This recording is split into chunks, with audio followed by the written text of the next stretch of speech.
Pour le respect à la parole, je vous prie de vous mettre debout. Pour ceux qui ont des Bibles, vous pouvez prendre Luc 1er. Je vais lire le paragraphe, le verset 38. Luc 1er, verset, je commence par le verset, oui. Je commence le verset 31. Voici que tu seras enceinte, tu mettras au monde un fils, et tu lui donneras le nom de Jésus. Il sera grand et sera appelé Fils du Très-Haut. Et le Seigneur Dieu lui donnera le trône de David, son ancêtre. Il régnera sur la famille de Jacob éternellement. Amen. Amen. Donc le règne de Jésus n'a pas de fin. Ce n'est pas les autres qui disent que non, il va remettre le pouvoir au Père. Non, c'est lui-même le Père. Amen. Amen. Son règne n'aura pas de fin. Amen. Marie dit à l'ange, comment cela se fera-t-il puisque je n'ai pas de relation avec un homme? L'ange lui répondit, le Saint-Esprit viendra sur toi et la puissance du Très-Haut te couvrira de son ombre. C'est pourquoi le Saint-Enfant qui naîtra sera appelé Fils de Dieu. Alors, le verset 38, je saute un peu. Marie dit, je suis la servante du Seigneur, que ta parole s'accomplisse pour moi. Et l'ange la quitta. Amen. Amen. Je suis la servante du Seigneur, qu'il me soit fait selon ta parole. Amen. Amen. Asseyez-vous. C'est ce que chacun de nous doit dire au Seigneur. S'abandonner au Seigneur, c'est ce que nous voulons. Les choses de Dieu, ne mettez pas votre compréhension. Ne mettez pas votre interprétation. L'interprétation d'une prophétie, c'est son accomplissement. Amen. Avec Dieu, on croit. Si tu crois, tu verras la gloire de Dieu. Marie a cru. Il a dit, je suis la servante du Seigneur. Que cela puisse s'accomplir selon ta parole. Quand je vais te baptiser, je vais prononcer la parole. Je vais prier pour toi pour le baptême du Saint-Esprit. Tu dis que cela soit ainsi. N'est-ce pas? Tu acceptes, puisque le Saint-Esprit c'est le don de Dieu. Je vais lire une citation ici pour évoluer. Écoutez ce que le prophète dit. La pluie de la première et de l'arrière-saison, paragraphe 14, de 1960, il dit ceci. Maintenant, vous et moi ne pouvons pas avoir plus de Dieu à nous que ce que nous pouvons nous-mêmes abandonner. Amen. Il n'y a pas un autre moyen d'avoir plus de Dieu à toi. Pour avoir plus de Dieu à toi, toi-même tu dois abandonner. T'abandonner à Dieu et mourir en toi-même. Je ne sais pas si vous avez compris. Il dit, autant que je vais enlever Bill Branham du chemin, autant de Dieu viendra à l'intérieur de moi. Amen. Amen. Autant que je vais enlever la mère Kaloma du chemin, cela veut dire que je dois mourir. Si tu veux que Dieu puisse entrer en toi, toujours que Dieu efface-toi seulement du chemin. Que le moi-même et Dieu va entrer en toi. Aujourd'hui, tu vas mourir. Et ça ne sera plus toi, ça sera Jésus-Christ qui va vivre en toi. Autant que je m'enlève du chemin, autant que Dieu viendra à l'intérieur. Mais aussi longtemps que William Branham est là, à l'intérieur, Dieu n'a pas de moyen d'y entrer. Et c'est la même chose avec vous et moi. Aussi longtemps que je compte sur Kalomba, mais Dieu ne sera pas là. Est-ce que vous comprenez? Oui. Le prophète dit que ça doit être ainsi avec vous aussi. tu dois t'enlever du chemin. C'est la même chose. J'avais donné une étude sur l'agneau et la colombe. J'avais dit que ceux qui ont la même semence, ça se ressemble. Ça semble, n'est-ce pas? Ça s'attire, la profondeur appelle la profondeur. La colombe a des caractéristiques. Pour que la colombe maintenant c'est le Saint-Esprit. Amen. Amen. Et toi et moi, pour que le Saint-Esprit puisse descendre sur toi, le madame me dit, tu dois d'abord t'enlever du chemin. Tu dois mourir en toi-même. Amen. Amen. T'enlever. Aussi longtemps que tu t'enlèves, et ta vieille nature doit mourir. Et tu dois avoir une nouvelle nature. Et la colombe et l'agneau, la colombe ne peut pas descendre sur un loup. Vous avez compris? Amen. Pourquoi? Ils n'ont pas les mêmes caractéristiques. Amen. Amen. Donc, les caractéristiques de la colombe est douce. Et la colombe est amoureuse. La colombe est humble. Amen. Amen. Et c'est la nature aussi de l'agneau. Jésus est venu comme étant un agneau de Dieu qui ôte le péché du monde. Voilà pourquoi la colombe est descendue sur Jésus-Christ. Aussi longtemps que tu ne vas pas mourir à toi-même, la colombe ne viendra pas sur toi. Alors c'est sérieux, mes frères et sœurs. Il faut que le moi-même. C'est pour cela que j'ai commencé à parler sur la repentance et la conversion en Dieu. Et tout cela, c'est pour que les gens puissent se repentir. Tu dois te repentir de tes péchés. Tu dois dire à Dieu, ma vieille nature, et je dois voir la nature de Dieu. Tu dois vivre conformément à la parole de Dieu. Vous voyez, nous devons devenir des agneaux. Mais aujourd'hui, nous sommes devenus tout sauf des agneaux. Un agneau consent volontiers à perdre ses doigts. Tu perds tes doigts. Tu peux mettre l'agneau ici, tu enlèves la laine, il ne te dira rien. Amen. Amen. Il est mort. Donc c'est ça un enfant de Dieu. Il ne compte que sur Dieu. Le Saint-Esprit, c'est le visage, mes frères et sœurs. C'est le don de Dieu. Pour que le Saint-Esprit puisse entrer en toi, devenir qui? Un agneau. Un agneau ne peut pas se conduire de lui-même. Il a toujours besoin d'un berger. L'agneau n'est pas intelligent. L'agneau compte sur le berger. Alors, l'apôtre Pierre, c'est le premier des apôtres. C'est celui qui avait les clés du royaume. Amen. Amen. Nous savons que toutes choses passeront, mais la parole de Dieu ne passera jamais. Amen. Si vous voulez voir Dieu, vous devez obéir à ce qu'il a dit. Qu'est-ce que Dieu a dit? Dieu a dit à Pierre, tu es Pierre, et sur cette pierre je bâtirai mon église. Et la pierre, c'est quoi? C'est la révélation. Amen. Ce que tu lieras sur la terre sera lié au ciel. Ce que tu délieras sera délié. Et nous voyons quand ils étaient dans la chambre haute, ils ont reçu le Saint-Esprit. Pierre est descendu et il a prononcé l'ordonnance éternelle. J'appelle souvent l'ordonnance éternelle. Si vous voulez entrer au ciel, vous devez naître de nouveau.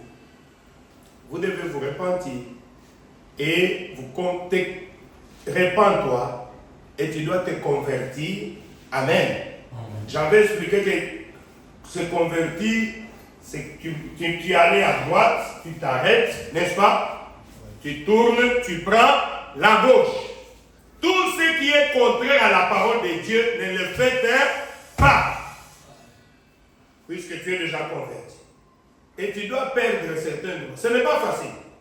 Et le diable va t'éprouver. Moi ici, j'ai parlé longuement avec le frère Joseph Lamy quand il est venu me parler. Le diable ne te laissera pas tranquille. Hein?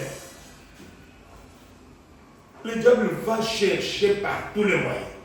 Pour nous les mariés ici, le diable peut même commencer à te combattre à travers ta femme. Tu commences à dire ça, la femme fait comme ça. Si tu es une femme, c'est l'homme maintenant qui devient compliqué. Mais tu dois porter ta croix. Amen. Amen. Tu dois montrer que tu es un agneau. Amen. Le combat va venir. Tout ça, qu'est-ce que Dieu cherche? Il va chercher à former tailler un caractère en toi. Amen. Amen. Amen. Parce que le caractère, ce n'est pas un don. Le caractère, c'est dans les souffrances, dans les épreuves, que Dieu taille un caractère. Et tout cela, tu dois prouver que tu es un chrétien. Répentez-vous. Que chacun de vous soit baptisé au nom du Seigneur Jésus pour la rémission de vos péchés. C'est ce que la Bible dit, n'est-ce pas? Amen. Après s'être repenti, tu t'es converti, tu dis, aujourd'hui, bientôt là nous allons prier, que ce baptême que je vais prendre, ça soit mon dernier baptême. Amen. Amen. C'est fini. Je ne vais plus encore retourner dans le monde. Amen. Amen. Je dois rester avec Dieu. Et Pierre avait dit quoi? Cette promesse du Saint-Esprit, la Bible dit, c'est pour vous, pour vos enfants et pour tous ceux qui viendront, comme vous êtes assis là-bas. La promesse, c'est pour toi, ma soeur. Amen. Amen. La promesse du Saint-Esprit, c'est pour toi, c'est pour toi. Amen. Alors, ne pensez pas que toi, tu ne peux pas recevoir le Saint-Esprit. Non, c'est le don de Dieu. Celui qui se répand, qui se convertit, il doit recevoir le baptême du Saint-Esprit. Tu dois accepter cela que non, Seigneur, j'ai accompli ce que tu m'avais dit. Alors donne-moi le Saint-Esprit.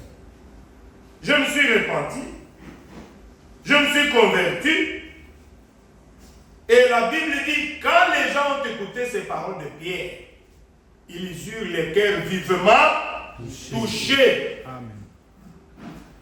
Et ils acceptèrent sa parole et ils furent baptisés au nom du Seigneur Jésus-Christ. Et la Bible dit que en ce jour-là, le nombre des disciples augmenta.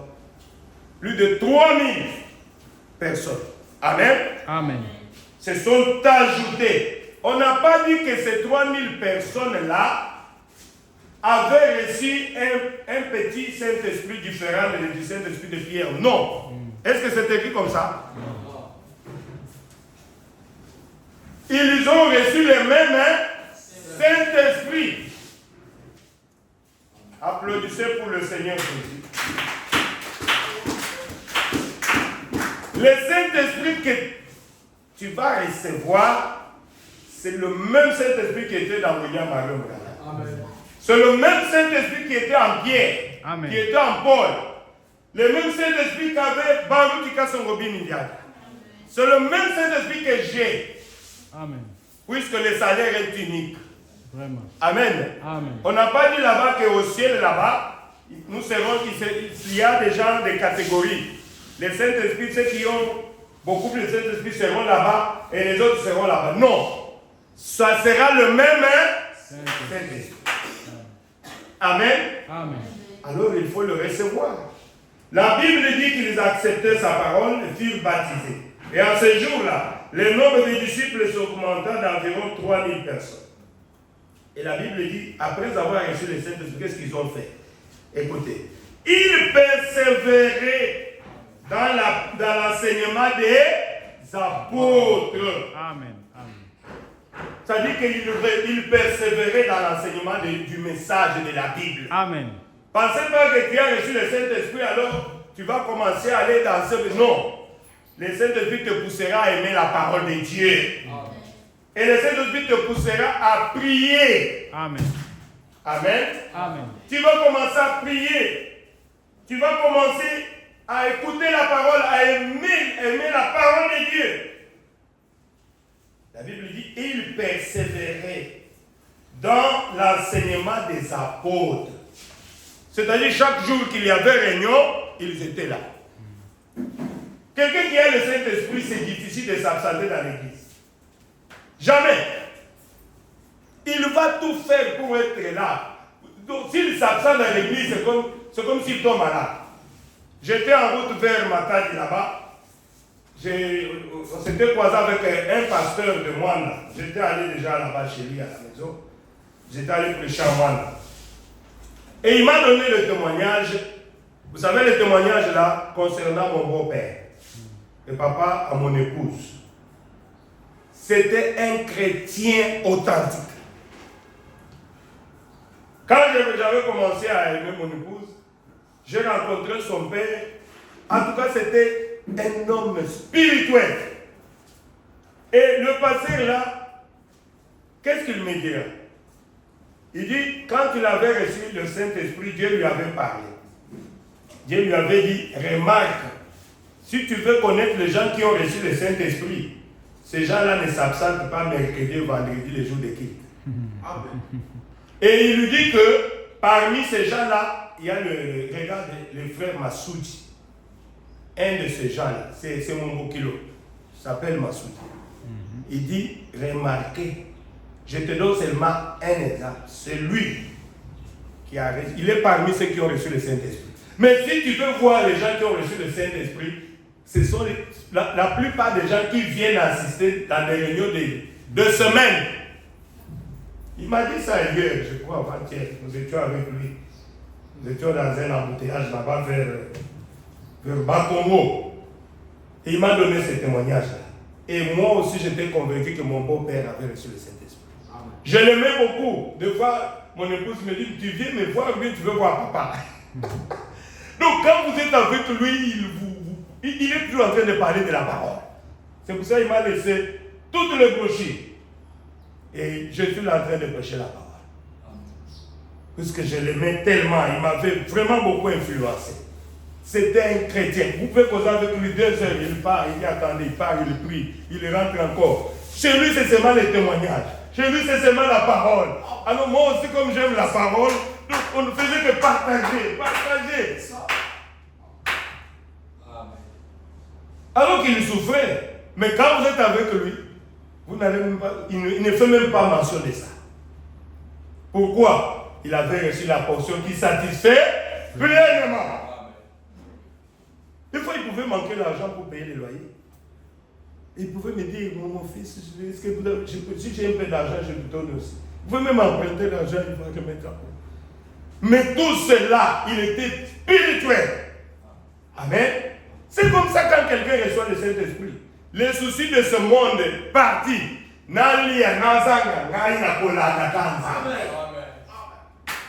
vais aller écouter. Et puis il pouvait quitter Bumbu à pied jusqu'à Redimi. Chaque jour de culte. Avec ses enfants. Ah, que son âme repose à paix. Je crois que quand j'arriverai au ciel, je verrai mon beau-père. Il est là. Vous voyez? Et le pasteur a témoigné que c'est lui qui l'a influencé. Puisqu'il était sûr, quand il a compris, Dieu lui a montré que voilà une des personnes qui a reçu le Saint-Esprit, le frère Massoudi. Et ils sont nombreux. Mais si vous voulez remarquer, ces gens-là ne s'absentent pas pendant le jour de semaine. Je vois que c'est bien, c'est un bon témoignage. Hein? Amen. Je veux qu'on parle aussi de toi. Alors faisons tout. Dans Émilie 3, paragraphe 85-86, le prophète dit, un pasteur veut dire un berger, celui qui nourrit les brebis, qui connaît la nourriture qu'il faudra donner aux brebis à chaque moment pour leur santé. Mais un faux pasteur, c'est un faux conducteur. C'est un conducteur bouc, aveugle, misérable, qui ne sait pas ce qu'il fait. Frère Branham me dit, un bon pasteur, il va mener le brebis au baptême du Saint-Esprit. Sinon, qu'est-ce qu'il a fait? Nous ne venons pas ici dans une réunion bien dans le pique-nique. Non, nous venons pour nous examiner. Amen. Remarquez ma vie en rapport avec la parole. S'il y a quelque chose qui ne va pas, je dois me répartir. Amen. Puisque le but de la parole, c'est de nous tailler pour que nous puissions arriver un jour au ciel. Et vous allez voir qu'est-ce que je dois faire pour mettre ma vie en ordre. Et c'est pour cela, je vous remercie tous qui êtes venus pour recevoir le baptême ou soit renouveler le baptême. Amen. Amen. Et je crois que Dieu vous bénira. Amen. Que Dieu bénisse tout ce que vous avez fourni comme sacrifice. Vous devez savoir que le baptême chrétien, on le prend au nom du Seigneur Jésus-Christ. Et c'est une institution biblique. Amen. J'avais montré que Jésus a donné 3 ordonnances. Le baptême chrétien, et puis la Sainte Seine ou la communion, amen, et puis le lavage de pieds. J'avais déjà montré cela. Je suis en train de faire un petit résumé. Oh, merci Seigneur. Et pourquoi nous prenons le baptême? Mais puisque c'est une doctrine chrétienne, amen. Quand vous avez une femme, la femme doit se conformer à ce que son mari lui dit.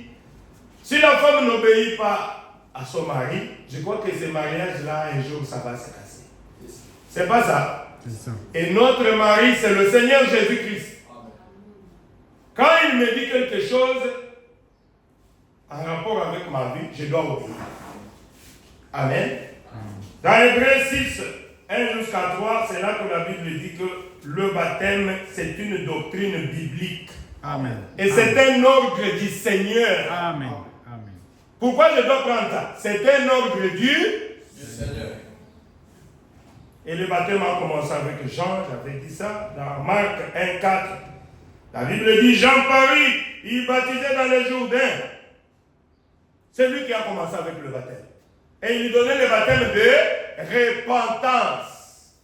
Pour que les gens puissent croire en celui qui devait venir, c'est-à-dire en Jésus. Et dans Marc 16, j'avais dit, celui qui croira et qui sera baptisé sera sauvé. C'est pour cela qu'on ne baptise pas les bébés ou bien les petits enfants. On baptise celui qui croit. Amen. Celui qui comprend ce qu'il fait. Il dit que non, c'est vrai, j'ai vécu une mauvaise vie. En tout cas, ma vie n'était pas conforme à la parole à un certain moment. N'est-ce pas? Amen. J'ai blessé mon mari. J'ai blessé mon Seigneur. Et le chemin de retour, c'est la repentance. Amen. Amen. Je regrette ce que je fais. Et je vais aller pour que le serviteur de Dieu puisse me baptiser encore. Amen.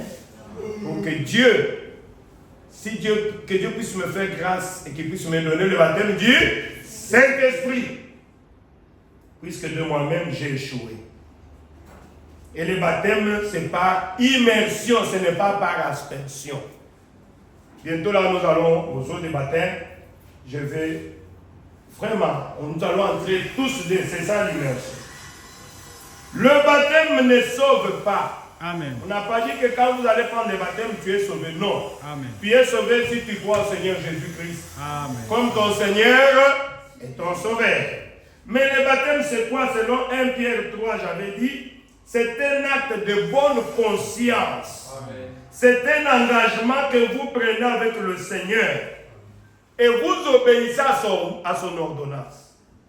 Amen. Amen. C'est un engagement. Jusqu'au bout, je vais te suivre. Dans les bons, le mauvais jour. C'est pour cela, celui qui prend le baptême, il doit d'abord prendre une décision finale. Dans l'eau, dans mon été. J'ai fait ce que mon cœur voulait, mais je n'ai rien gagné. N'est-ce pas? Maintenant, à bout le monde. À Dieu le monde. Je vais prendre mon baptême, je vais rester avec Jésus. Amen. Je ne veux plus encore. Je ne veux plus encore regarder au monde. Je m'engage. Puisqu'on parle de l'engagement, je m'engage de suivre Jésus. C'est ce qu'on fait dans les eaux de baptême. Est-ce que tu t'engages de l'aimer, de le suivre? Amen. De rester fidèle à Jésus? Tu t'engages. C'est pour cela que les autres ne sont pas venus. Les autres vont nous, parce que je ne suis pas encore prêt. Ah, j'ai encore beaucoup de péchés. C'est que tu aimes encore le monde. Mais sache que tu ne sais pas. La mort est à la porte, n'est-ce pas? Ah! Et que Dieu vous bénisse pour tout ce qui est venu. Amen. Vous êtes venus puisque vous avez pris la décision. Dans Matthieu 3, 13, 17, il dit, mais Jean s'y opposait en disant, c'est moi qui ai besoin d'être baptisé. Et Jésus lui répondit, laisse faire maintenant, car il est convenable que nous accomplissions ainsi toute justice. Amen. Jésus était allé aussi prendre le baptême. Amen. Amen. Puisqu'il était venu comme un agneau. On ne peut pas sacrifier un agneau dans le temps sans pour autant le laver. Amen. Alors Jésus, dans sa première venue, il est venu comme un agneau. Quand il dit que nous devons accomplir toute la parole, c'est-à-dire que moi j'avais dit qu'on ne peut pas sacrifier un agneau avant d'être lavé. Alors, moi je suis venu comme agneau, tu dois me baptiser. Amen. Jésus a obéi, mais les gens ne veulent pas obéir. Les gens ne veulent pas obéir. Et si tu n'obéis pas, tu ne verras pas Dieu. Nous sommes obligés d'obéir. J'avais donné beaucoup de témoignages dans cette Bible où les apôtres avaient baptisé au nom du Seigneur Jésus. Amen. Amen. Le vrai baptême chrétien se donne au nom du Seigneur Jésus. Pourquoi dans Colossiens, la Bible dit, tout ce que vous faites en parole ou en acte, faites-le au nom de Jésus-Christ. Le baptême étant un acte, nous devons donner cela au nom du Seigneur Jésus. Amen. Amen. C'est ça le baptême chrétien. Et dans Acte 2, 36, la Bible dit que toute la maison d'Israël sache donc avec certitude que Dieu a fait Seigneur et Christ, c'est Jésus que vous avez crucifié. C'est Jésus que vous avez crucifié, est à la fois Père et Fils et le Saint-Esprit. Amen. Amen. Voilà le nom du Seigneur Jésus-Christ. Voilà pourquoi nous utilisons le nom du Seigneur Jésus. Voilà pourquoi vous devez aimer le Seigneur Jésus-Christ. C'est lui le Père. Seigneur c'est Père. Fils c'est Jésus. Et Saint-Esprit c'est le Messie, le Oint. Voilà pourquoi nous baptisons au nom du Seigneur Jésus-Christ. Pas au nom du titre de Père, Fils et Saint-Esprit. Ça c'est un faux baptême. Ce n'est pas un baptême biblique. Il y a beaucoup de témoins. Dans Acte 8, 14, la Bible dit, quand les apôtres qui étaient à Jérusalem apprirent que les habitants de Samarie avaient reçu la parole, ils envoyèrent Pierre et Jean, n'est-ce pas? Et quand Pierre et Jean étaient arrivés, ils les ont baptisés au nom du Seigneur Jésus. Amen. Le baptême se donne au nom du Seigneur Jésus. Il y a beaucoup de témoignages. Je crois que je l'avais enseigné. Maintenant, je crois qu'on attendait la famille qui est arrivée. On n'a pas vraiment beaucoup de temps à perdre. Avec la musique douce, chacun va prier le Seigneur. Amen. Vous allez prier le Seigneur, même pendant 10 minutes. Et puis, nous allons sortir calmement pour aller seulement sur cette année. Et c'est là que nous allons donner le baptême. Amen. Amen.